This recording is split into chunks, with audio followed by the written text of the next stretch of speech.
virtud de los ingresos, el polo de la riqueza y el consumo suntuario. Este término de la polarización, como ustedes saben, hola Piedad, buenas tardes.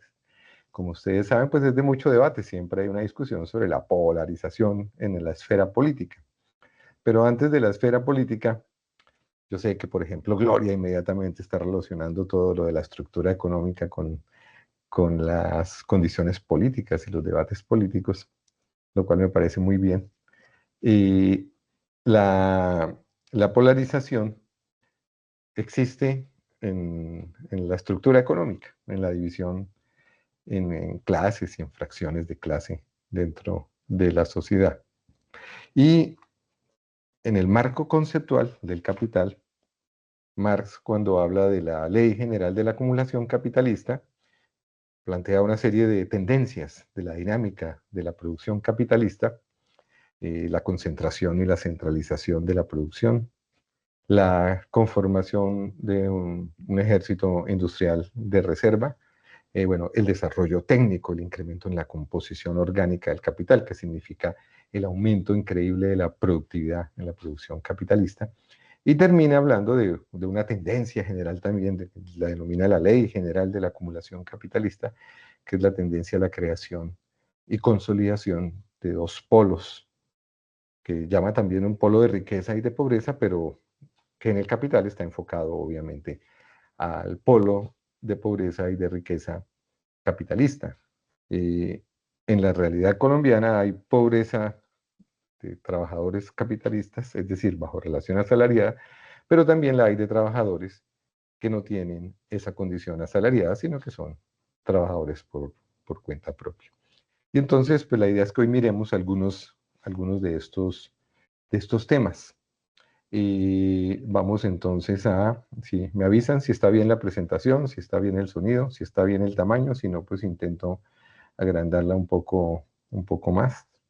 Vamos a ver si lo logramos. Lo que hice fue achicarla. No entiendo por qué. Bueno, espérense, ya miro cómo la puse al revés la opción de, a ver, ver. Me enredé. Bueno, ahí está por lo menos como la concentración del ingreso era el primer tema. Entonces recordemos que la población ocupada se divide, se distribuye en distintas categorías laborales. Tenemos los trabajadores asalariados.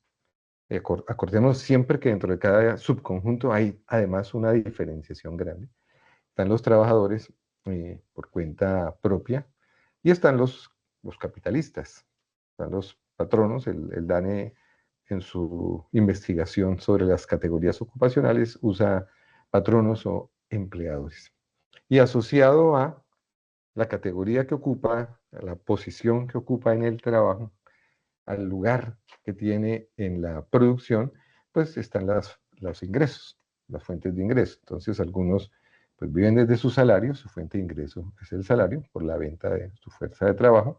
Otros tienen ingresos por la venta de bienes y servicios, no de fuerza de trabajo, sino bienes y servicios, pues una mesa o comercializan, venden un chocorramo, entre el cual es un ingreso, digamos, global bruto del que tienen que descontar lo que gastan en las materias primas o en los bienes que revenden, y les queda pues un ingreso neto del cual viven.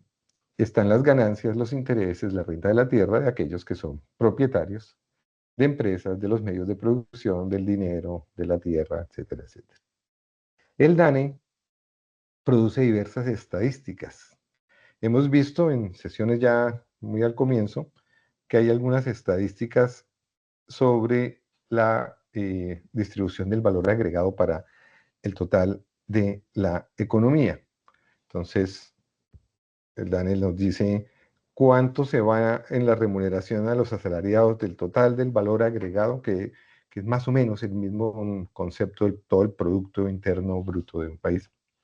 Entonces, a los asalariados se va en una cantidad de billones de pesos. ¿Cuánto se va a los trabajadores por cuenta propia y cuánto al excedente bruto de explotación. Entonces, esa es una primera distribución de las muy grandes categorías de ingreso, que desde el punto de vista del análisis y el estudio marxista de la realidad es muy, muy importante, porque relaciona inmediatamente la categoría laboral, ocupacional, el lugar que tienen las personas en el proceso de trabajo y de producción, pues con sus fuentes de ingreso, y permite dar una primera aproximación.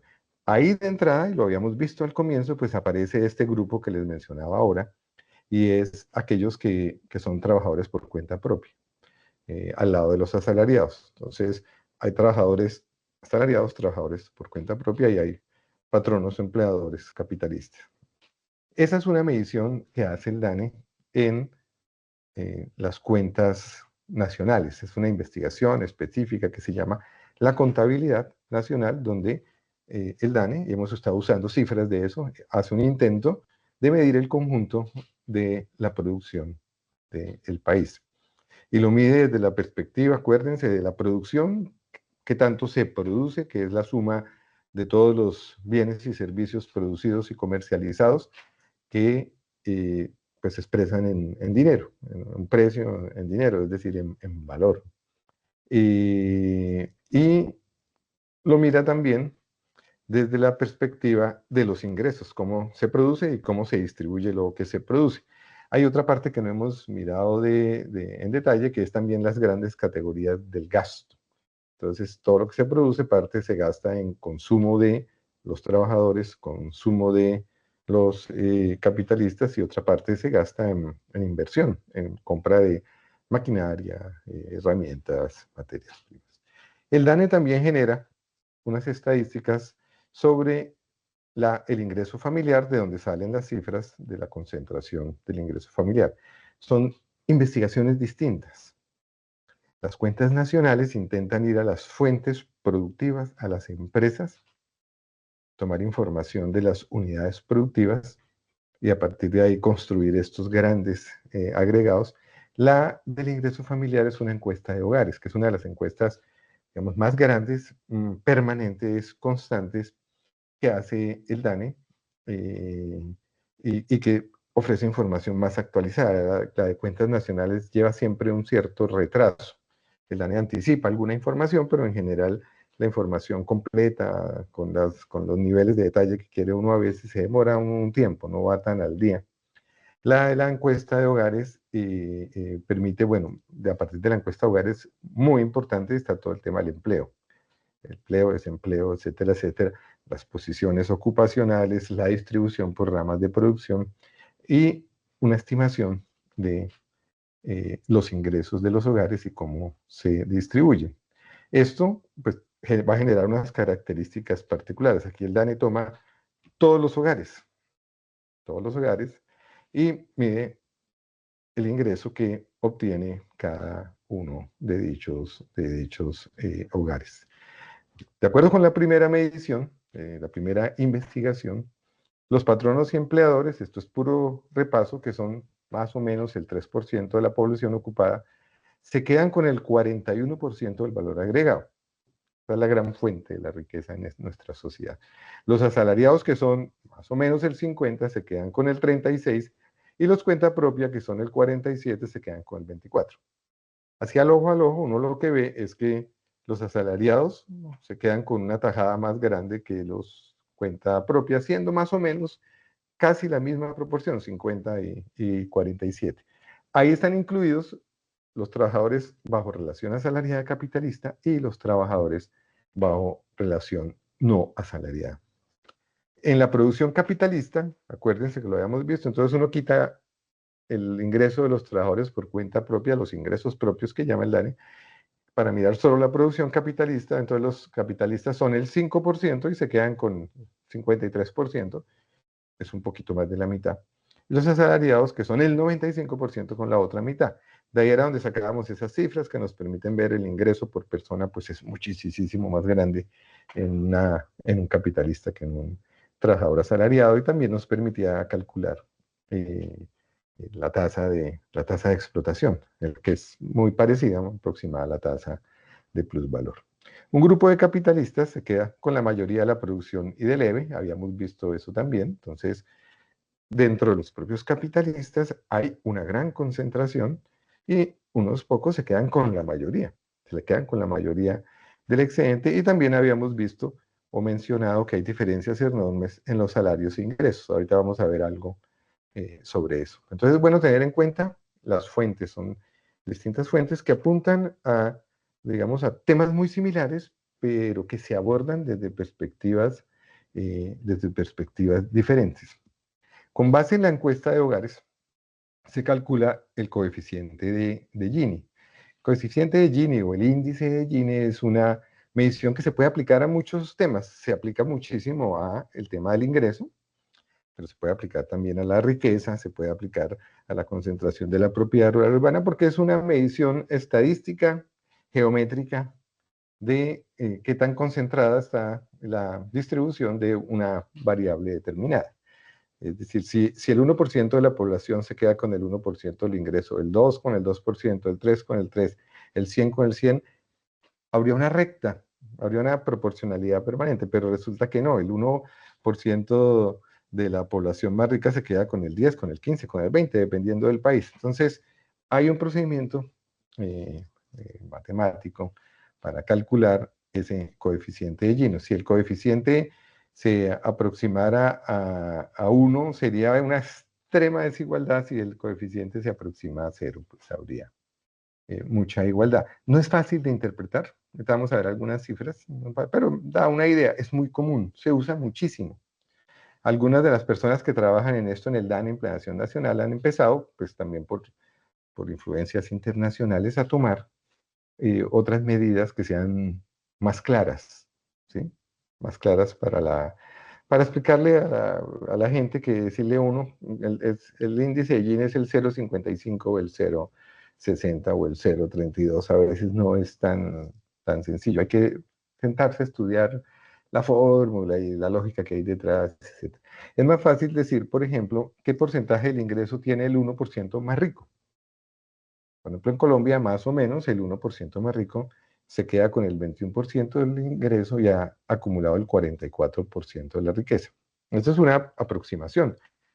Personajes como Luis Jorge Garay, que ha investigado mucho este tema de la concentración del ingreso, coge incluso dentro del 1% más rico y mira el 0,1 y miran el 0, porque a veces dentro del 1 también hay bastantes diferencias, aunque uno no lo creyera. Entonces es un 0,01 que concentra una cantidad enorme.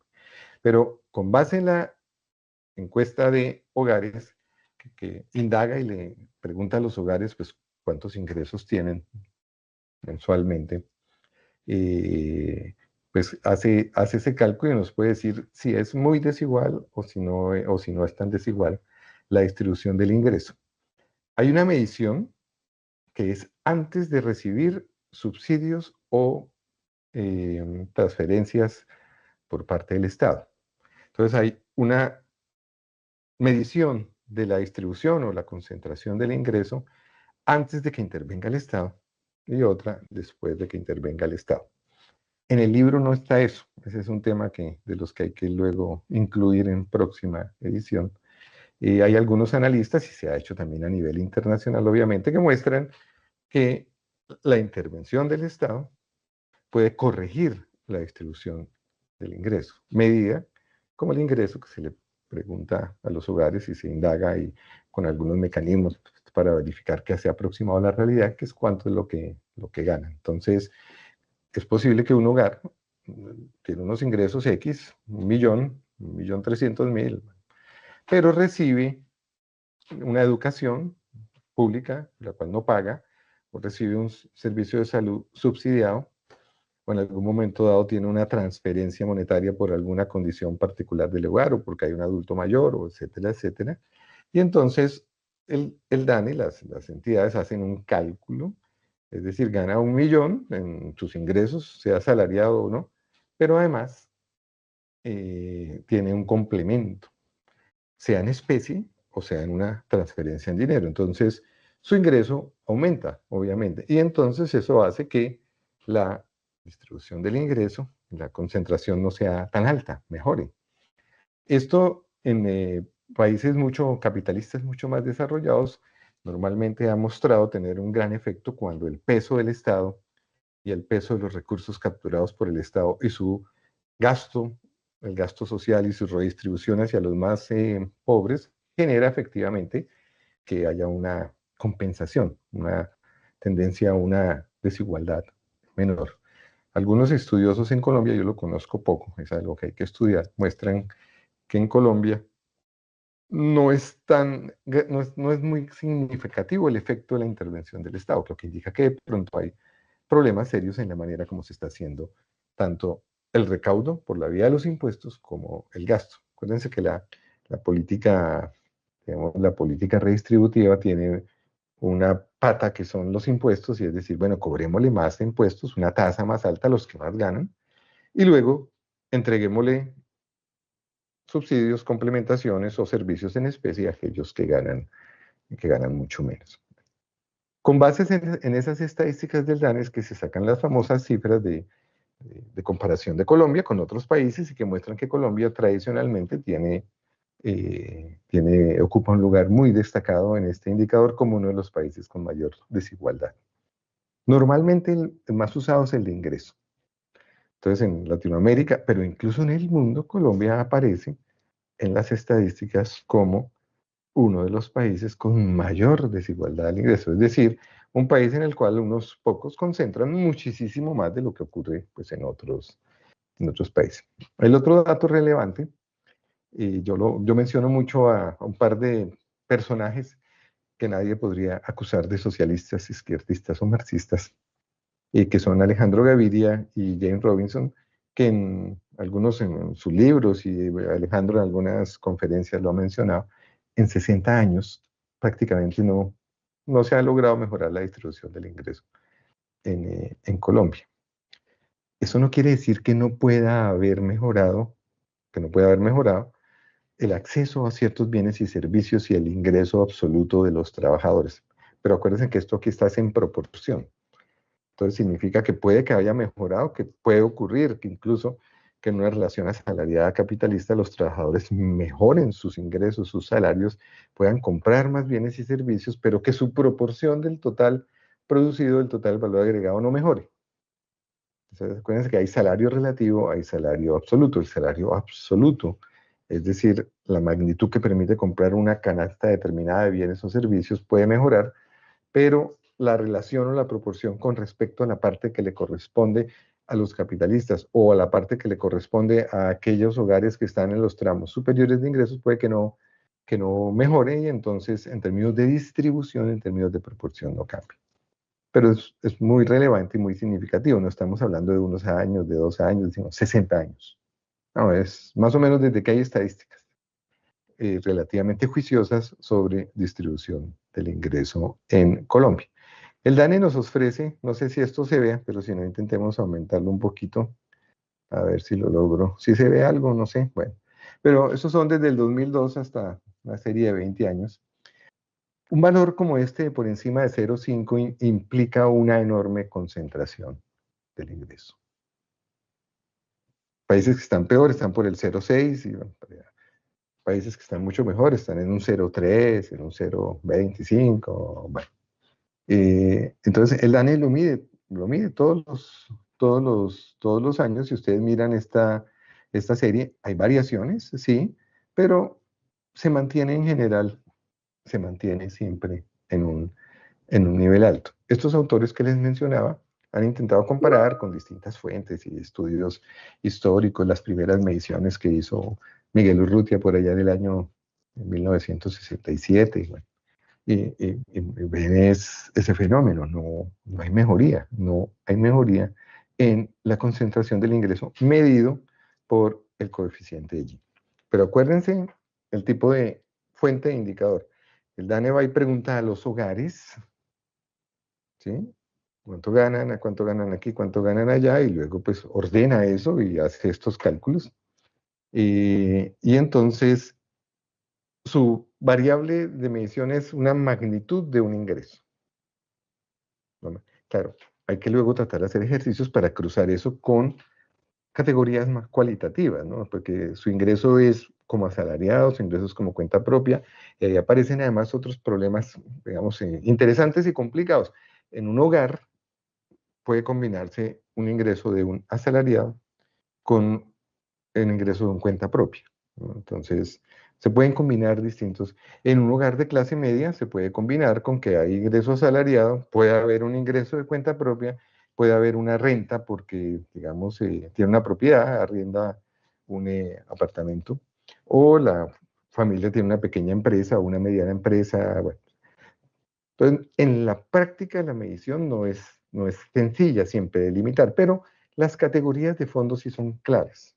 Y más o menos el DANE logra pues mostrar las tendencias generales.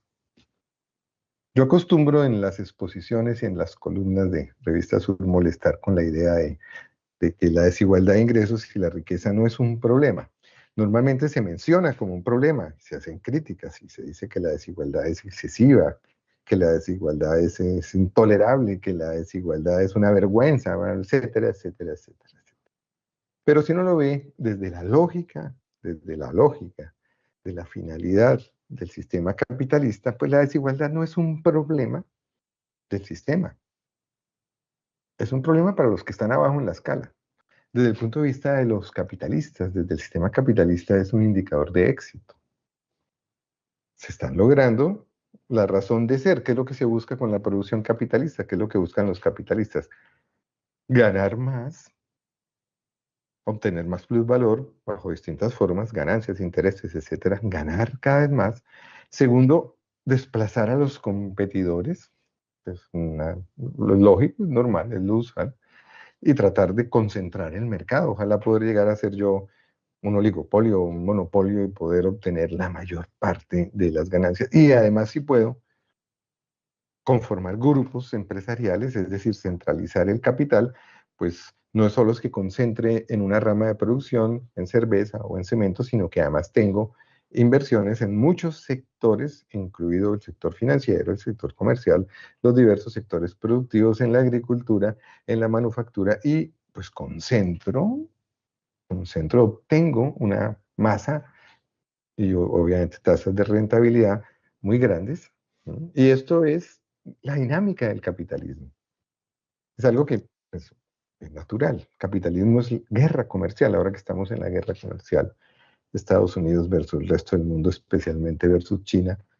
Hay una guerra comercial permanente y en la guerra pues se trata de eliminar al otro. En la guerra comercial pues se trata de eliminar a los competidores, de quebrarlos, por la vía estrictamente económica y a veces como de pronto con otras armas, pero pues mejorando mi productividad, mejorando mi eficiencia, vendiendo más, más barato, etcétera, etcétera. Entonces la desigualdad de ingresos y de riqueza le muestra claramente a uno que se está cumpliendo la finalidad del capitalismo. Eso es independientemente que uno juzgue que eso no está bien, que no es adecuado, bueno, sí, pero es así. Vamos, es una realidad de capital. Y además, una realidad muy difícil de modificar. Muy, muy, muy difícil de modificar, muy difícil de cambiar. Veremos cuando pues, veamos la intervención, el papel del Estado, que claro que sí, el Estado logra y logra hacer cambios en algunos aspectos muy importantes para la vida de los trabajadores, pero la desigualdad de base, la desigualdad fundamental, la desigualdad en la producción es una tendencia, siempre está ahí, siempre está ahí. El Estado entra es para corregir las consecuencias de esa tendencia. Entonces, cuando uno mira estas cifras, pues, pues miércoles, desde el punto de vista de los capitalistas, miren qué maravilla, aquí a los capitalistas les va muy bien, claro, a los capitalistas que tienen éxito, a los capitalistas que ganan en el proceso de la competencia, porque es un resultado inherente de la sociedad capitalista. En las interpretaciones que hacen a veces los economistas, ustedes saben que a mí me gusta mucho citar a Paul Samuelson porque se deja leer. Samuelson observa, pues evidentemente es una persona pues, muy capaz, premio Nobel, observa que por un lado está el mercado que él lo considera el mecanismo más eficiente para asignar los recursos en esta sociedad, es decir, considera que el mercado es la mejor forma de organización económica y critica las formas planificadas y critica a la Unión Soviética, etcétera, etcétera, pero se da cuenta que hay unos fenómenos, pues es inevitable, como la pobreza, como la miseria, como la enorme, gran concentración de los ingresos, de la producción, etcétera, etcétera. Autores como Samuelson tienen la tendencia a considerarlos como unas fallas y a tratar de verlos también como si fuera, por aquí a un lado está la economía está muy bien, la economía está muy bien porque el mecanismo del mercado es muy bueno, pero es que hay cosas institucionales, hay cosas de la política, hay cosas de la moral, ¿sí? Hay cosas de la ética de una sociedad que son, pero los economistas, la economía está funcionando bien, y los economistas consideran que está funcionando bien porque el mecanismo del mercado, pues garantiza que lleguen los bienes y servicios a las manos de aquel que tiene el dinero para comprarlos. Pero ¿qué pasa si no tiene el dinero para comprarlos? Entonces, Samuelson se hace la pregunta muy llamativa, que ustedes varios ya me lo han oído y yo lo repito mucho, que Samuelson dice, bueno, si resulta que la leche se está gastando se está destinando en una proporción enorme a alimentar gatos, y gatos especialmente de familias de ingresos medianos o altos, mientras que hay miles o millones de niños que no pueden tomar casi nunca leche y pueden estar desnutridos. Samuelson se pregunta, ¿está fallando la economía? Le pregunta a sus estudiantes, lo pone en el texto. Y la respuesta de Samuelson es muy clara. No, la economía está muy bien, porque la economía pone la leche en manos de quienes tienen dinero y deciden en qué se la gastan. Si deciden gastársela en gatos, y no en niños desnutridos, que tiene que ver mucho con el tipo de sociedad que tenemos. Eso es un problema de la distribución del ingreso, eso es un problema de la política, desligan por completo la estructura económica de ciertas consecuencias, como si la distribución del ingreso no tuviera nada que ver con la estructura económica. Obviamente eso pues, responde a una concepción teórica, la manera como conciben el mundo. De hecho, Samuelson es consciente de que hay salario, pero él lo ve es como un factor de producción que se vende y se compra, pero nunca entra en el tema de la distribución en clases y por qué unas clases, ¿sí?, dominan a otras. Este tipo de cosas, pues Samuelson no la ve. Samuelson no ve que hay un fundamento cualitativo de la desigualdad. Es algo que deja de lado, que, que ignora, que no le dan la suficiente importancia. Y es común, ya se los he mencionado varias veces, que entonces la discusión se concentra en la consecuencia y no en el efecto y no en la causa.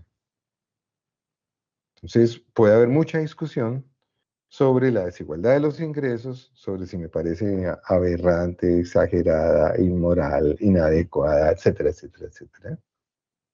Pero no discuto nunca el hecho de que haya asalariados que tienen que vender su fuerza de trabajo a otros, o que haya una gran masa, millones de personas, trabajadores por cuenta propia, que prácticamente no tienen casi medios de producción y que, oye, por tanto, su capacidad productiva es mínima y sus ingresos, pues, correspondientemente son muy bajos. Eso se deja de lado, no se discute la estructura de fondo.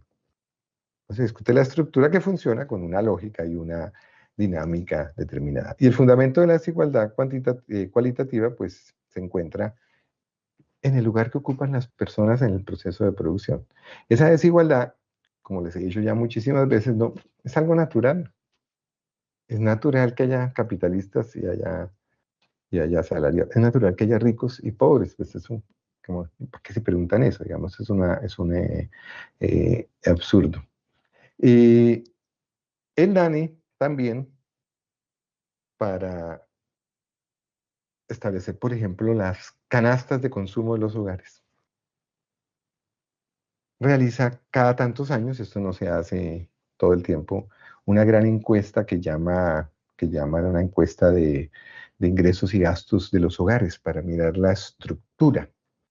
Tengo aquí los datos del 2017, no sé si ya hicieron una más reciente, donde el DANE pregunta muchas cosas. Una de las cosas que pregunta es una encuesta muy detallada en la cual indagan lo que la gente consume para poder armar la canasta de consumo y calcular con base en la canasta del consumo ese valor que sirve de referencia para determinar quién está en pobreza extrema y quién está en pobreza. En el año 2017, según esa encuesta, el 31% de los hogares ganaba menos de un salario mínimo mensual y 30% entre uno y dos salarios mínimos. Fue lo que dio esa encuesta del DAN. Hay referentes, yo en el libro cito a veces, creo que hay algo de Fe de Desarrollo y otro cito Fe de Desarrollo para que no digan que es citar al Partido Comunista. Y la gran mayoría de la población colombiana, 61%, gana menos de dos salarios mínimos mensuales. Eso también es pues, natural, es que es 60% de la población, es enorme. Estadísticas oficiales, mediciones del DANE. El 16%, otro gana entre 2 y 3, y hay un 23% que gana más de 3 salarios mínimos. El DANE a veces hace los cortes, uno podría entrar a indagar y buscarlo con más detalle, claro, porque más de 3 salarios mínimos, pues tampoco es que sea una gran cifra, ¿no? Seguir mirando, ¿no? Pues el que gana más de 5, más de 10, más de 20, más, con eso se va achicando pues el porcentaje. Pero le va dando una idea de cómo se clasifica la población asalariada y no asalariada, bajo relación de venta de fuerza de trabajo y bajo relación de producción de una mercancía, un bien y servicio para la venta. Y aquí se mezclan todos, ¿sí? El DANE, claro, uno podría intentar pedirle al DANE, ahora sepáremelos, ¿no? El ingreso de los asalariados no lo tengo en el libro, es otro vacío.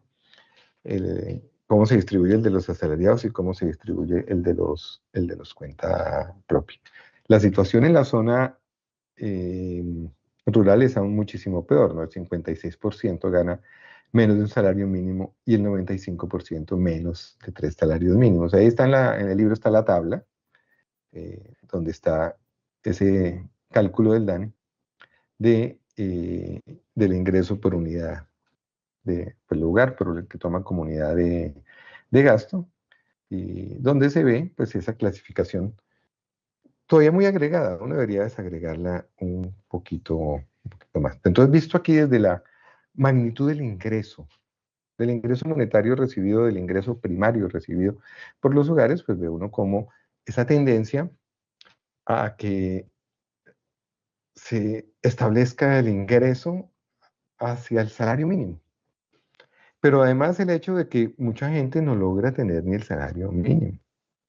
Ahora, eso es muy diciente de estos datos del DANE. Hay que conseguirse datos más recientes, pero esta es una estructura que en general no cambia mucho dentro dentro de la situación de la población colombiana. Entonces, otra manera de medirlo, aquí lo teníamos en términos de cuántos ganan menos de un salario mínimo, etcétera. El DANE también hace otra medida que es que divide todos los hogares, fíjense que estamos hablando creo que de 14 millones de hogares, 14 millones y los divide de a 10%, por eso los llama un decil, ¿no?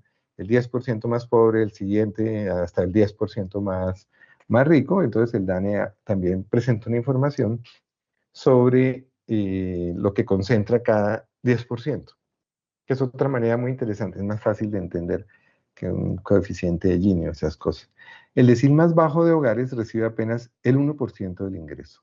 El más alto recibe el 41%. Entonces, cuando uno habla de polarización, dice, bueno, el decil, ¿sí? Más bajo recibe el 1, el más alto el 41, ¿sí? Es decir, 1.400.000 hogares tienen 41%, o sea, es una desproporción gigantesca. Si uno coge los 8 primeros deciles antes de los dos más ricos, el 80% de los hogares más pobres, es un decil, más pobres es los que están más abajo, recibe el 42% del ingreso. El 20% más rico se queda con el 56% del total. El 30%, si cojo los tres deciles más altos, tiene el 68% del ingreso del consumo. Si uno lo quiere ver de otra manera. Entonces, hay un porcentaje de la población. Aquí todavía hay que luego meter las categorías más cualitativas, pero aquí desde el punto de vista cuantitativo hay un porcentaje de la población, el 30%, que consume el 70%. Ellos son los que realmente consumen. ¿Sí? Pero dentro de ese 30 hay un 10% es un 10% que se queda con el 41%, 41%, el 20% más rico, el 57%, el 58%. Entonces, bueno, el DANE son cifras del DANE, que nos dan pues una idea de la enorme concentración, que es un resultado de una estructura en el cual están dividida la población en capitalistas, asalariados y cuenta propia, que tiene una dinámica, la cual se produce no para satisfacer necesidades, sino para obtener ganancias, y que tiene un proceso de acumulación, un movimiento que lleva a la concentración, a la centralización, a la generación de un ejército industrial de reserva y a la polarización entre un grupo de ricos y un grupo de pobres. Cuando Marta habla de ricos y pobres, que lo usa muy poco, pues sí, se está refiriendo a una estructura, ¿no? Es que es lo que se olvida a veces. Entonces, estos datos los puede coger cualquier persona, los coge una persona pues que no está con categorías marxistas, pero puede entender que hay una concentración. El punto es la explicación. Lo que hace Marx es tratar de mostrar la estructura y la dinámica que conduce a esto. Que es para mostrar, no es algo que aparece porque sí, no es algo que aparece como Samuelson en otras partes, habla de que, pues no, es que la distribución del ingreso, pues sí, también es una cuestión del azar, es de dónde nace usted tuvo la suerte de nacer en el hogar de don Julio Mario Santo Domingo y usted no. Sí, o sea, que parece a veces que no dice, se estarán burlando, ¿sí? Cuando pues son fenómenos que responden a una estructura, claro, pues hay una intención clara, clarísima de defender, justificar o reducir las críticas al modo de producción capitalista. El DANE, con esta información y pues con el apoyo del Departamento Nacional de Planeación, ofrece además unas estadísticas sobre, que las llama, específicamente las llama así, clases sociales. Pero clases sociales que las determina el DANE para su análisis según los niveles de ingreso. Entonces el DANE coge esta misma información que le ofrece la encuesta de hogares y clasifica a la población en clases sociales. Este dato ya está viejito, creo que ya debemos tener el dato de 2023, yo creo. Bueno, en ese año, 2021, el 39% de la población era pobre, el 31% era vulnerable. ¿Qué criterio usa el DANE? Ya habíamos mencionado alguna de esta información, pero ¿qué criterio usa el DANE? Es el valor de una canasta. Entonces, aquella población que no tiene los ingresos suficientes para comprar una canasta de bienes y servicios, la clasifica como pobre. Y en el caso extremo, los pobres extremos, es aquella que no tiene ingresos siquiera para comprar una canasta de solo alimentos que garantice unos nutrientes básicos, ¿sí? O sea, ese es el otro extremo. El 39, en ese momento era el 39, ha bajado poco, y el 31 era vulnerable. Entonces el DANE, toda la vida se habla de clase baja, clase media, clase alta. El DANE dividió la clase baja en pobre y vulnerable. Dentro de pobre hay una parte extremadamente pobre. Poco ojo la idea de que hay unos que están por encima del corte para considerar que es pobre, pero no es que estén muy lejos, que también es muy importante. A veces las estadísticas también esconden eso. Entonces uno dice, no, pues bajó la pobre. Si se hace alguna jugada estadística o se reduce un poco el valor de la canasta, muchas personas dejan de ser pobres, sí, porque pasaron de ganarse, no me acuerdo ahorita más adelante estar el dato, 1.600.000 a 1.610.000, entonces ya salieron Entonces el DANE, a mí me pareció interesante, podría hacer incluso ejercicios más precisos sobre esto. Nos muestra que realmente la clase, si ustedes se fijan, media y alta, y la clase baja, la clase que está en pobreza, medidas en esos parámetros que además pues son, pues tienen en mi opinión una tendencia a minimizar, a bajar el valor de la canasta. 70% pobres vulnerables, se parece un poco a aquel 61% que veíamos de los que están por debajo de los de los salarios mínimos. Entonces una gran masa de la población colombiana es pobre y vulnerable. Para el DANE es clase pobre y vulnerable, es clase baja.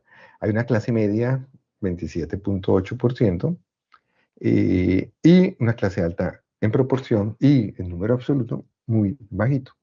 Esta es otra manera de ver la desigualdad, que a pesar de la Constitución dice que todos somos iguales, esta es una manera de ver una distribución en clases sociales. Más adelante veremos cómo, y creo que hay una sesión posterior, pues que no es una noción muy precisa, ¿no? Muy teórica de clase social, pero se usa, y ustedes lo verán a veces en las noticias y en la prensa. Bueno, es común. Entonces, hay una gran mayoría en un polo, el polo de la pobreza y de la vulnerabilidad. En ese año, el límite superior de la clase vulnerable era 1.560.000 por persona. Un hogar con 3 miembros sería vulnerable si no supera los 4.7 millones de ingresos. Estamos hablando del año 21, ¿no? Para que lo tengan en cuenta, porque siempre eso con la inflación y todo. Pero en ese momento un hogar, ¿sí? Pues 4.7 millones, claro, comparado con la gran masa que no gana sino un poquito más del salario mínimo, incluso solo el mínimo, o un poco por debajo, pues aparentemente es mucho. Aparentemente es mucho. Aparentemente, tampoco es que lo sea, pero cerca de 35 millones de personas estaban por debajo, ¿sí? De 4.7 millones mensuales. La clase media tenía un tope de 8,4 millones por persona, ya muestra una diferencia importante, ¿no? Que se duplica. Y la clase alta es la que obtiene más de 8,4 millones por persona. Entonces, son solo 921.000 personas. El DANE nos muestra de esta forma otra manera de exponer estos resultados de la concentración. Y es muy interesante, llama la atención, que a mí me llamó mucho la atención, que utilizó la noción de clase social. Clase social. Esta es clase social según la magnitud del ingreso, que es una cosa un poco curiosa, porque un trabajador asalariado puede pasar de ganar 1 millón a 2 o a 3, sigue siendo asalariado, cualitativamente. Cuantitativamente, claro, hay diferencias, pero según esto, alguien puede pasar de clase solo con moverse un poquito en sus ingresos. Este es el resumen que ofrece el DANE para ese año. ¿Sí? 921.000 en la clase alta, 35 millones de personas clase pobres y vulnerables, pero hay una capa clase media importante. Desde el punto de vista político, llama la atención, yo le pregunté a veces a alguien que había trabajado en el DANE sobre esto, hay una cierta intención de mostrar, digamos, un poco el ideal es volvámonos todos clase media. Hay que volver la sociedad clase media. Hay que llevar a la gente, pues para Colombia estamos lejos de lograrlo según estos parámetros, ¿no? Pero es una suma importante de personas que, pues que están mejor que los otros, que los pobres y vulnerables, y que ocupan una serie de lugares opuestos. Ya hemos mencionado algo de esto, ahora mencionaré algo más, pues que les dan un papel importante dentro de la estructura política y que tiene además una connotación ideológica. Pues, ¿cuál es la meta entonces para los trabajadores? Tratar de subir la escala. No cambiar las estructuras, no cambiar las desigualdades. No, no, yo quiero tratar de progresar y subir en la escala. Entonces, el DANE no entra en el detalle de esto, porque el DANE se concentra en la distribución de ingresos, pero en la clase alta deben estar los capitalistas grandes y medianos, parte de los trabajadores asalariados de la escala superior, porque si uno mira los montos de ingreso, pues un congresista es por ingreso claramente pues clase alta. ¿Sí? Un hogar de 3 personas que gane más de 25 millones, pues hay funcionarios, ¿sí? Funcionarios en donde trabajan los dos o trabajan dos o tres, pues cuyos hogares claramente superan eso. Claro, son cortes pues que mezclan mucha cosa, porque en la clase alta está incluido Gilinski, pero también está incluido un hogar que se gana 25 millones. Claro, un hogar que se gane 25 millones, pues es rico comparado con pues estos hogares que se ganan 1.300.000 o 1.500.000 pesos, por supuesto, pero no son los grandes millonarios, ni son pero se pueden dar una vida pues muchísimo mejor, material. La clase media, hay capitalistas medianos y pequeños, hay trabajadores por cuenta propia, asalariados en capas altas y medias también, ¿sí? Que pueden tener un nivel de vida material mucho más alto, esa capa media, y no es tampoco que no diga, oh, qué gran ingreso, pero es que como la gran masa está tan abajo, pues en este país, pues alguien que esté en un hogar con 15 millones, con 12 millones, pues es rico, realmente, comparado pues con lo... Claro, si uno lo compara con Gilinski, Santo Domingo, Luis Carlos Andes, es, en términos relativos, pues es, a alguien se le quedó el micrófono abierto, no sé, si de pronto, bueno, pero no sé yo el que estoy haciendo el ruido. Los vulnerables uno va bajando, propietarios de pequeños negocios, asalariados administrativos y técnicos, otra capa de trabajadores por cuenta propia, y en los pobres, pobres estarán ya los asalariados en el nivel más bajo, los cuenta propia, que tienen un porcentaje, como ya vimos en las cifras del DANE, y, una proporción muy bajita. El DANE no entra en este detalle, porque el DANE se concentra en poner, en ordenar de ingreso menor a ingreso mayor, hacer una escala de ingresos, hacer unos cortes y mostrarnos cómo están eh, qué cantidad de gente está en cada uno de esos cortes, esos rangos de ingreso, y también usa esas cifras para hacer el cálculo de la concentración del ingreso. Las cifras que el DANE también las ofrece anualmente, estas van también a veces un poquito más atrasadas, muestran un incremento en los últimos 20 años de lo que llaman la clase media, la clase alta más o menos, siempre hay variaciones, o sea que uno diría parte de los vulnerables o de los pobres han logrado dar un brinquito. Algunos han logrado saltar la barrera, según según estas cifras del DANE. Los últimos años algo bajó. Durante el gobierno de Petro ya no es 70 entre pobres y vulnerables, creo que bajó como al 65%. Sigue siendo muy alto, pero evidentemente hay unos cambios. Entonces, los polos existen en la realidad, la polarización, porque a veces uno oye esos discursos de que no polaricemos, no agravemos la situación conflictiva en un país tan conflictivo, etcétera, etcétera, etcétera. Pues los polos están ahí en la realidad. Claro, cómo se expresa eso políticamente, etcétera, etcétera, es otra cosa, ¿sí? Pero, pues la polarización está ahí.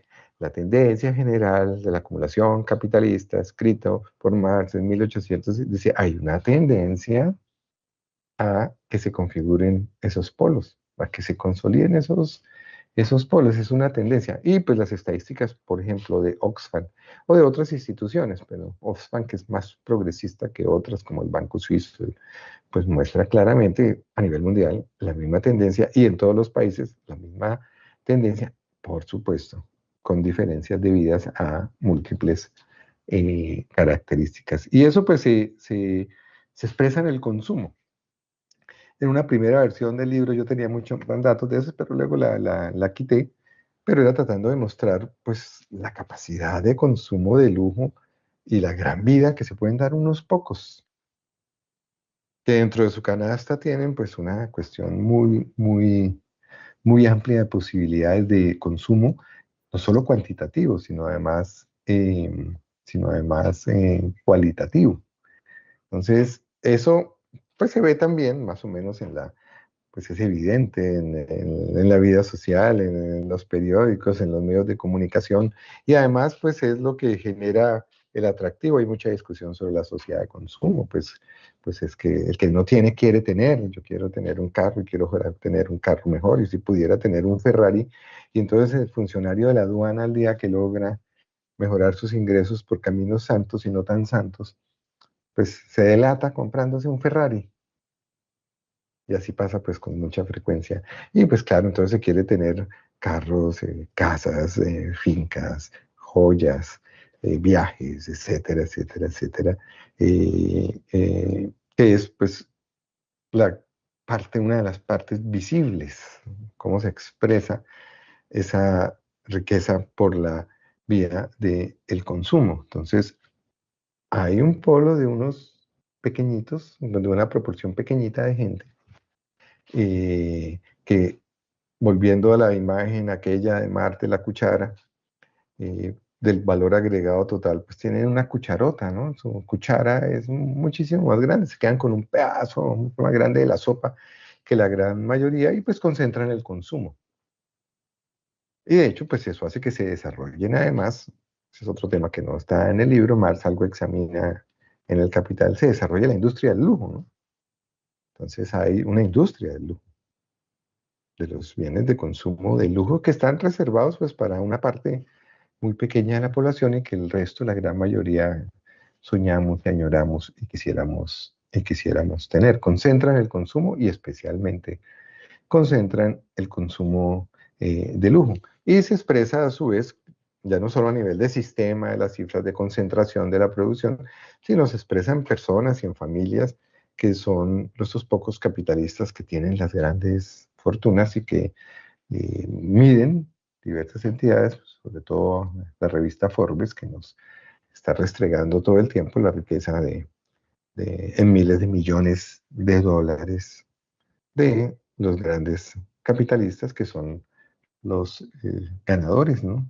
Los exitosos dentro de esta sociedad. Entonces, es un producto de este tipo de sociedad, es un producto inevitable, no es nuevo, ha existido siempre. Claro, varía. Aparece una gente nueva que no era tan rica y que sube y desbanca a otros. Pero siempre está ese grupo selecto, selectísimo, de grandes ricachones y multimillonarios que concentran la, los ingresos y la riqueza. La riqueza en parte se ve en bienes de consumo eh, duraderos, una casa, un carro, un yate, un avión, etcétera, etcétera, que son los más, digamos, visibles, impactantes, fincas, caballos, caballos finos, joyas, etcétera, etcétera. Pero la riqueza de fondo, la fundamental, es que concentran la capacidad productiva del país.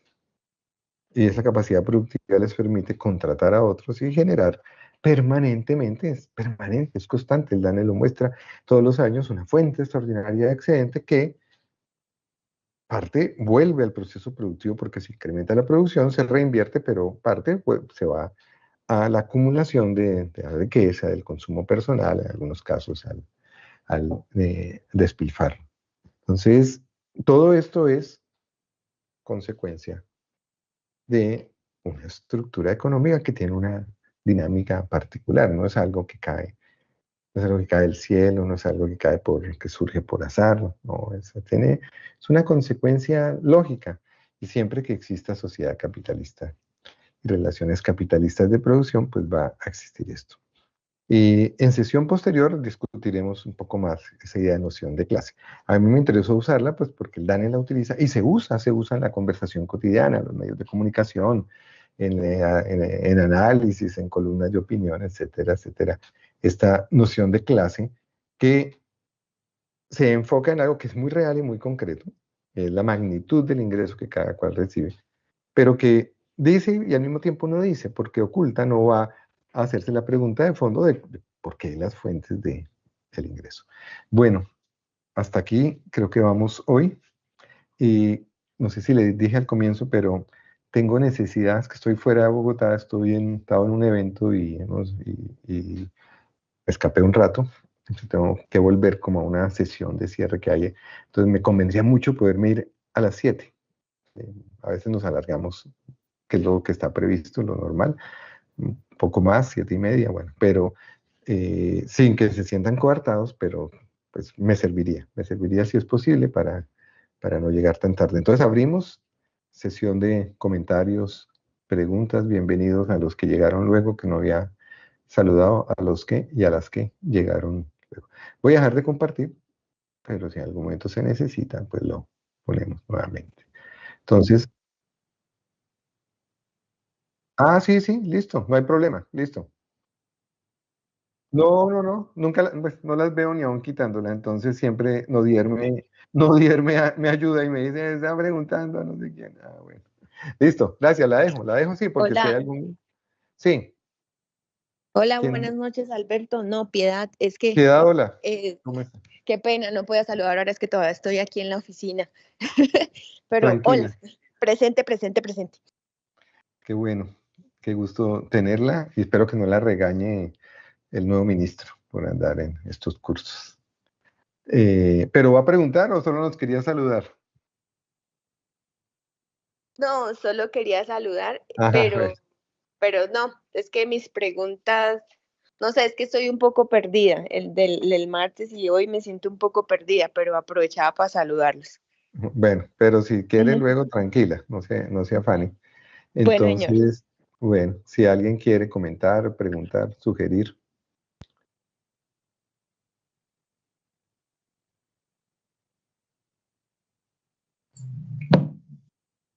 Profesor, yo sí No, quería bien, como, sí, listo. es que con base, es muy frecuente escuchar que Colombia es el segundo país más desigual del mundo, ¿cierto? Sí, Entonces, estuve buscando la fuente y realmente la fuente pues es el Banco Mundial y Oxfam, con base sí. pues en sus mediciones y sus estadísticas, ¿sí? Pero no basados como en el coeficiente, bueno, incluso creo que tienen en cuenta el coeficiente Gini y todo, pero sí, quería como simplemente aportar el dato para tal vez nutrir el tema de por qué, a ver, por qué siempre insistir en estudiar el modelo capitalista y su reflejo en la sociedad colombiana, en una sociedad muy desigual, ¿cierto? Entonces, hoy más que nunca como resaltar esa cuestión. Eso es todo. Gracias, Nudier. El Banco Mundial, el BID, la CEPAL, Oxfam, necesariamente, eh, hasta donde llega mi información, tienen que compilar las estadísticas nacionales. De hecho, cada vez más, desde hace muchísimo tiempo, las estadísticas nacionales tienen unas estandarizaciones, unas metodologías comunes. Eso hay todo un sistema mundial de estadísticas, pues para que sean relativamente comparables. Si entonces, habría que mirar qué otras medidas, porque el índice de Gini se usa para ingresos medidos con encuestas de hogares, pero se puede usar para la concentración de la propiedad rural. Por ejemplo, Oxfam, cuando se hizo el censo agropecuario en Colombia, hizo un análisis utilizando Gini y otras medidas. Algunos de los capítulos yo menciono algunas de esas otras, y otras medidas aplicadas pues al análisis de la concentración de la propiedad de la tierra en Colombia. Entonces, es una herramienta estadística que se usa para distintas variables, o sea, no solo, sí, porque cuando uno dice, piensa que es coeficiente, no se usa solo para eso. Entonces, el Banco Mundial, por ejemplo, la estadística del Producto Interno Bruto por habitante, la calcula el Banco Mundial ofrece para todos los países, pero la toma de las estadísticas oficiales, seguramente en algunos casos hará algunas revisiones, algunos ajustes. La CEPAL, cuando hace el informe sobre el estado de la economía latinoamericana, hace algo parecido. Y Oxfam también. Oxfam se basa Oxfam se refiere al ingreso, pero también utiliza el de la riqueza. Digamos que es el intento de medir también ya no el ingreso, el flujo, sino la concentración en un momento determinado de activos, de propiedad de la tierra o activos financieros. Y Oxfam, pues, asume una posición que es mucho más crítica que otras instituciones, pero Oxfam tampoco, no, Oxfam tampoco la discusión. Uno de los temas que yo dejo en el libro como para la discusión, y vamos a mirar un poco más adelante cuando entremos en la parte política, es que no se puede ver desligado, no hay que desligar la mirada de estas estadísticas de la estructura del capitalismo, porque es que ese es el fundamento. Eso es lo que nos ayuda a entender y a explicar por qué se da ese fenómeno de la concentración del ingreso, de la riqueza y de las distintas, digamos, variables al interior de estas dos nociones muy, muy generales. Y es uno de los temas pues, que sale con cierta frecuencia en la discusión política, con cierta frecuencia, no siempre. Los defensores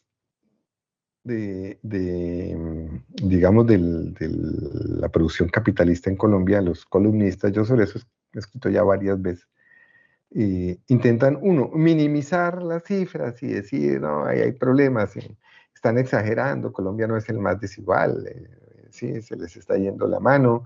Entonces, como uno es de tratar de minimizar, y además lo más importante no es per se la desigualdad, o sea, tratan digamos, de ignorar o negar. Bueno. Otros de frente, parte de Juan Carlos Echeverry, dicen, no, pero es que la motivación del sistema capitalista es precisamente el ganar. Los innovadores y los que hacen desarrollos tecnológicos hacen eso por ganar. Si ustedes les quita eso, pues vamos a quitarle el impulso y el motor a la sociedad capitalista. Bueno, hay varias explicaciones intentando, digamos, o quitarle importancia, o defendiendo, o simplemente ignorando.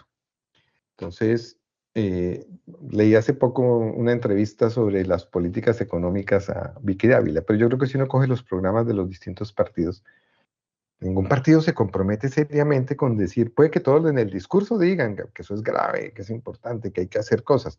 A ver, ¿quién se compromete a decir, vamos a reducir la desigualdad en Colombia dentro del marco capitalista? No estoy diciendo que se planteen pues el socialismo, ¿no? Sino dentro del marco capitalista. Y una de las críticas que le hacía yo al plan del gobierno Petro, hecho por Jorge Iván González, quien sacaba mucho pecho de, digamos, de lo bueno del plan, si ustedes lo buscan, los invito y se lo encuentran. No hay una meta de reducción de la desigualdad, del coeficiente de Gini. Por pura casualidad, al final, la gente de los estudios macroeconómicos del DNP presenta unas tablas donde pone las variables macroeconómicas generales e incluyó el coeficiente de Gini, no lo pusieron como meta, pero prácticamente incluyó que no iba a variar casi nada. O sea, no lo contemplaron como... Es muy difícil de tocar, pero uno diría, bueno, pues un gobierno progresista esperaría uno, porque no dice, venga, vamos a tocar esto. Creo con algunas cifras recientes que algo sí les tocó con el aumento real de los salarios, algo tocó, muy poquito, ¿no? Pero sí algo tocó la distribución del valor agregado en favor de los trabajadores. Pero no hubo ahí una meta, no se fijó como meta importante del plan. Porque Iván González dejó un artículo, hace poco escribió una nota, creo que en Revista Sur también, diciendo que se dejó un artículo estableciendo de Aldane una obligación con apoyo técnico del DNP de generar no solo la distribución del ingreso con el índice de Gini, sino también creo que mirar la distribución de la propiedad de las acciones, la distribución de la propiedad de la tierra. Ay, se me olvida otra, no sé si la otra es la de la propiedad del dinero, medida a través de es decir, mirar otras variables de riqueza y volverlas unas estadísticas, vamos, más permanentes, más constantes, más regulares. Porque a veces esas otras estadísticas, aparte de esta de concentración del ingreso, las sacan investigadores que hacen unos estudios, que hacen unos análisis, pero no las saca el gobierno oficialmente. Entonces, muy interesante. Yo le envié, ya el plan de desarrollo lleva 2 años de aprobado. Le envié derecho de petición al DANE y la respuesta 2 veces se la he enviado. Estamos en el proceso, no han hecho nada. Hasta el momento no hay medición de eso.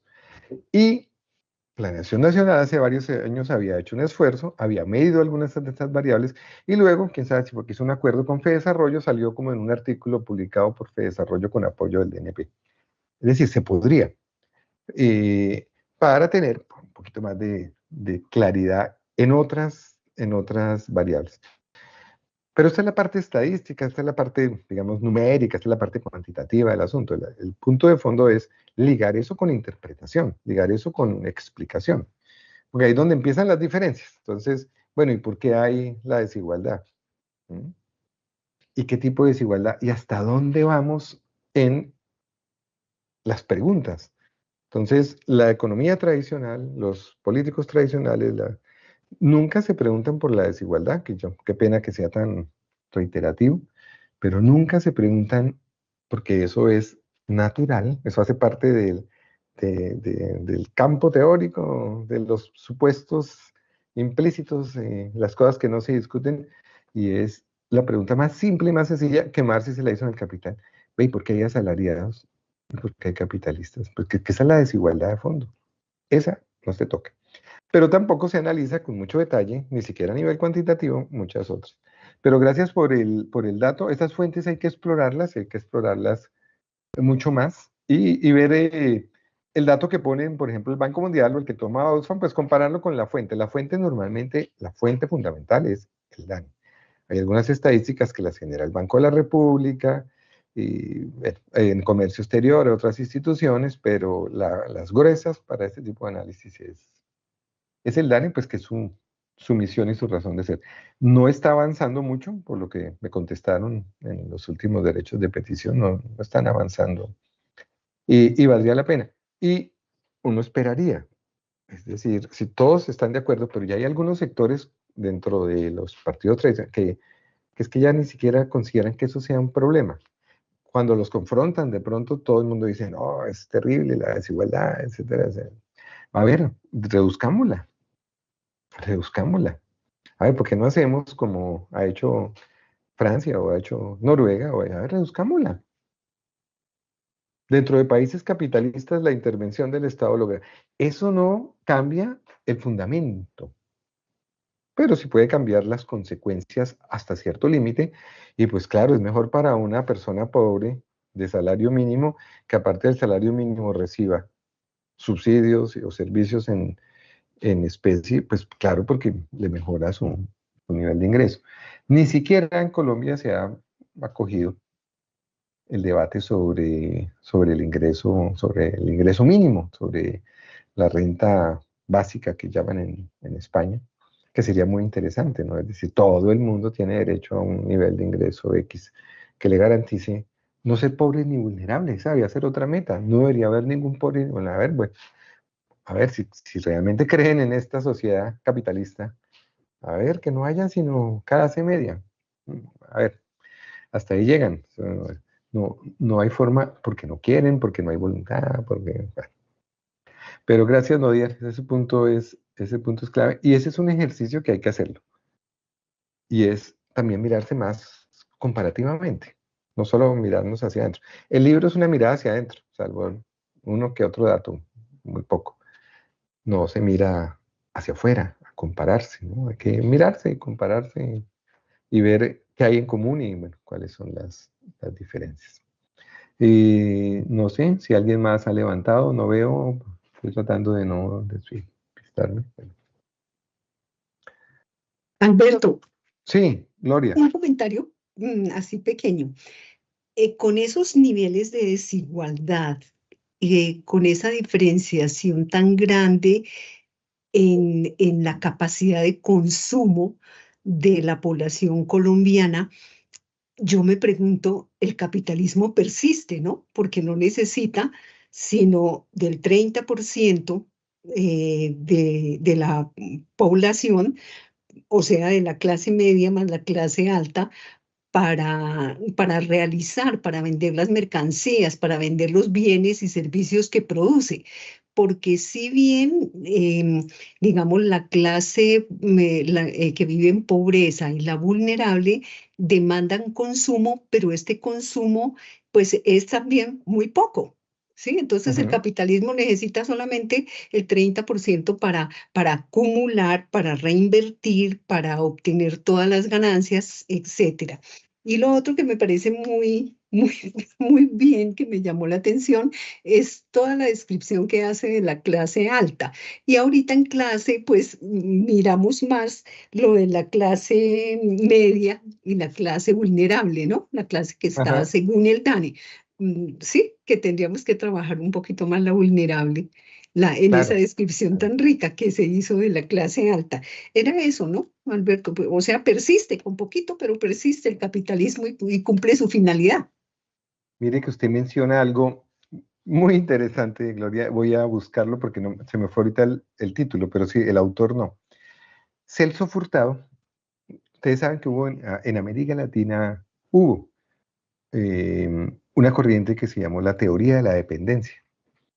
Es de las pocas corrientes económicas que tuvo un cierto desarrollo y una cierta relevancia, muy criticada, discutida, todo, pero la tuvo por fuera de los centros de pensamiento dominantes en Europa y en los Estados Unidos, donde estuvo André Gunderfran, Celso Furtado, Cardoso y Falé. Había diferencias entre ellos, estuvo Vania Bambirra y se me olvida otra del brasileño, que era el más importante. Bueno, un grupo de brasileños, chilenos, bueno. Colombia no logramos tener, hubo algunas pequeñas aproximaciones. Santos, ¿Perdón? Teotonio dos Santos. de Otonio de Santos es otro, pero se me olvidó ahorita el otro. Si se acuerda, César. ¿Y Ay, otro? hay otro. Bueno, y Celso Furtado en algún libro decía, en la sociedad brasileña, el grueso del mercado es una sociedad que está enormemente dividida. El grueso del mercado es decir, de los, no sé cuántos son ahorita, pero digamos de los 100 en ese momento, 20 millones, es el gran grueso de la producción es para 20 millones. El mercado interno lo configuran 20.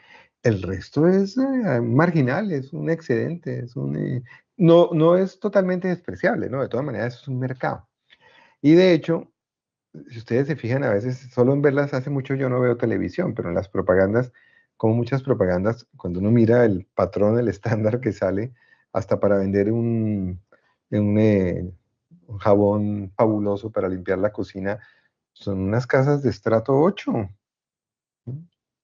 Bueno, buena parte de la publicidad pues sabe hacia dónde va hacia unos mercados y la gran mayoría de la gente, hay una cantidad de productos que nunca ha comprado ni va a poder comprar en su vida. El otro día vi el dato, pero qué pena la memoria, LATAM, la aerolínea, diciendo en América Latina el 20% de los latinoamericanos viaja, la gran mayoría no viaja. En Bogotá creo que por eso era que Rodolfo Hernández quería proponer eso. Hay cantidad de gente que nunca ha ido al mar en Colombia. Es decir, hay una cantidad de bienes de consumo que están por fuera, por completo del alcance. Entonces, el capitalismo, claro, funciona y buena parte, Gloria, es, desde el punto de vista productivo, es un ejército económico de reserva. Hay un ejército activo y hay un ejército económico. Pero eso se expresa también por el lado del ingreso y del consumo. Entonces, sí, están ahí, consumen muy poquito. Les tocan las obras de esta sociedad, digamos, una realidad. Se podría hacer más descripción, claro, la idea es tampoco caer en la cosa de la pornomiseria y la pornorriqueza, pero pues, cuando uno ve en una versión que sacamos con el CI sabía más de eso. Miércoles, el salario mínimo está en 1.000.000, ¿cuánto es que está allá? Ya, qué memoria. Bueno, 1.400.000. ¿Millón qué? 400. 600, Millón, 400, sí. 1.600.000, no, 1.600.000 está. Pero con el subsidio y la no sé qué y todo, bueno, pero digamos, pues, ¿cuánto vale la acción en el club tal, el Nogal y no sé qué? O sea, como cuánto vale una comida para 4 personas en el restaurante tal, cuánto valen los zapatos, no digamos los que usa Petro, pero bueno, el reloj, en unas desproporciones, una cosa. Y la prensa, sobre todo en la parte social, a veces saca una cantidad de cosas que son una delicia. Se casó fulanita de tal y hizo y la fiesta costó, me hecho decenas, cientos de millones de pesos. La fiesta. Pues nada más llevar al cantante de moda era, es una cosa, digamos, los ricos más discretos tratan de no mostrarla mucho. Por eso a mí siempre me ha caído muy bien Luis Carlos Sarmiento, porque pues, él tiene una avioneta sencilla es, y es propietario de una isla modesta, no son cosas, no exagera. Muchos de ellos, pues claro, esconden, bueno, además por el riesgo de que entonces hay que esconder y hay que cuidarse, porque el riesgo del secuestro. Cuando Julio Silva Colmenares, él lo cuenta, creo que en un prólogo de uno de sus libros, sacó su primera versión de quiénes son los verdaderos dueños del país, entonces no sé si fue Alfonso López Miquelsen, creo, hizo un comentario de que ese libro es una guía para los secuestradores. Pero bueno, para este país todo el mundo sabe más o menos quiénes son los grandes ricos. Pero eso es un punto clave, Gloria. O sea, es esa cosa de la población excedente, ¿sí? Y la población condenada a no ver los frutos. Y estoy hablando solo de la riqueza material, ¿no? No estamos hablando de la espiritual y de otras cosas, no, la simple material. Pero bueno, hay que hacer más descripciones de eso. Y luego, porque ya sé que Gloria va para allá, el tema político. Entonces es lo que el sistema nos genera y lo que genera en una gran masa de trabajadores es, pues yo quiero la riqueza, pues es obvio, ¿no? Es la lógica de Pambele que es irrefutable. Pues es mejor ser rico que pobre, ¿sí? Entonces hay que ser rico. Y pues lo fundamental para ser rico en esta sociedad es ser capitalista, ¿no? Sí, bueno, dejando de lado pues el delito y otras cosas, pues hay que ser capitalista y no asalariado, ¿sí? No vendedor pues de dulces en una esquina. Pero sí, voy a buscar el texto de Celso Furtado, que tengo hasta la idea del libro, creo que era del siglo XXI, formato pequeño, ¿verdad? Y decía eso, decía desde el punto de vista del mercadeo, ¿sí? Los que hacen mercadeo saben que ese 30% se come el 70%, ¿sí? O sea, tu pedazo de la torta. La figura de Marx era bonita, ¿no? Es decir, todo el Producto Nacional es como una sopa, a veces se habla de la torta. Y Marx con ironía decía, lo que pasa es que hay unos que tienen un cucharón, una cuchara mucho más grande, y se quedan con una parte enorme de la sopa. Bueno, tenemos tiempo para si hay una última observación y me puedo volar entonces a las 7. No sé si alguien más tenga una pregunta o comentario. Vamos a seguir con el polo de la pobreza, ¿no, Gloria? Y después de terminar esta parte y algo sobre las clases, pues entramos, bueno, ya al entrar a las clases sociales entramos más en el tema político del Estado y bueno, donde vamos a tratar de relacionar la estructura y la dinámica económica con lo otro, con lo político, con el Estado, con la ideología. De hecho, ya hemos venido hablando mucho de esas cosas, porque el problema no está solo en las cifras, ¿sí? La misma cifra de concentración del ingreso, la misma cifra de esta concentración del consumo, ¿no? Pues un economista neoclásico la lee de una manera, un capitalista la lee de una manera, un marxista, un progresista. Claro, entonces ahí lo que entra es también la concepción teórica, los elementos de análisis para leer las cifras sola, pues no explica. Debe ser explicada, debe ser interpretada.